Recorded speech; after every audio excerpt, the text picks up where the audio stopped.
वजीर excise sports व सयाहा श्रीनिवास गौड़ और वजीर लेबर व रोजगार सी मल्ला रेड्डी ने पोचारम म्यूनसिपालिटी हुदूद में वाक़ यमपेट में नस्ब किए गए सरदार सरवाई पापन गौड़ के मुजस्समे की नकाब कुशाई की। इस मौके पर BC वेलफेयर के रियासती सदर J Srinivas Gaur, B Balraj Gaur, A Venkanna Gaur, A Vijay Kumar Gaur, A Narayan Gaur, B Venkatesh Gaur के अलावा गौड़ सिंघम से ताल्लुक रखने वाले दीगर अहम कायदीन ने शिरकत की।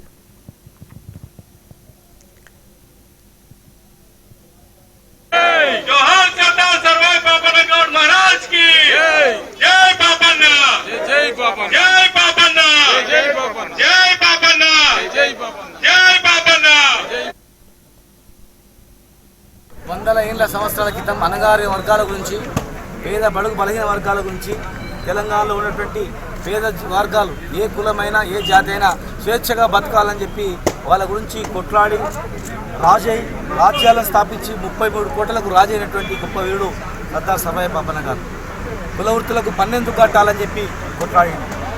స్వేచ్ఛగా బతకాలి, అందరూ కూడా హ్యాపీగా ఉండాలి అని చెప్పి ఎన్నో రకాలుగా మరి పోరాటం చేసి రాజై చెరువులను కట్టివేయడం, ఒక మంచి పరిపాలన చేసి మరి లండన్ బ్రిటిష్ లైబ్రరీలోనే గొప్ప బహుజన వీరుడు, ఆసియా ఖండంలోనే గొప్ప నాయకుడు అని చెప్పి అక్కడ ఉన్నటువంటి విగ్రహం, అక్కడి నుంచి తెచ్చిన విగ్రహమే ఈ ఫోటోలు ఇవన్నీ కూడా. ఇంత గొప్ప చరిత్రను ఆంధ్రప్రదేశ్ గవర్నమెంట్లో